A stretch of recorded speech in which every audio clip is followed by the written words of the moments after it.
اللہ وقال رسول، سچے کلام کو عام کیا۔ السلام علیکم ورحمۃ اللہ وبرکاتہ۔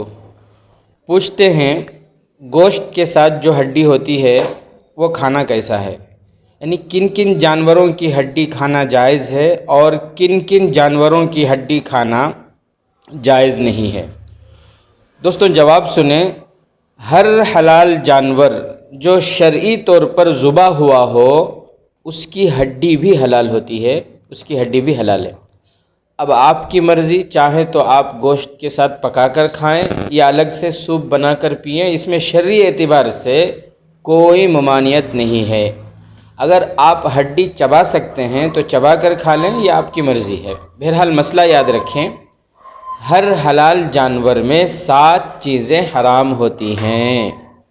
نمبر 1 دم مسفوح یعنی بہتا ہوا خون اور پتا، مثانے، غدود، ذکر، فرج اور خصیتین، یہ 7 چیزیں ہر حلال جانور میں حرام ہوتی ہیں۔ تو حلال جانور کے جن اجزاء کو کھانا ممنوع ہے ان میں کہیں بھی ہڈی کا ذکر ہی نہیں ہے، لہذا ہڈی کھانے میں کوئی حرج نہیں ہے۔ واللہ اعلم بالصواب۔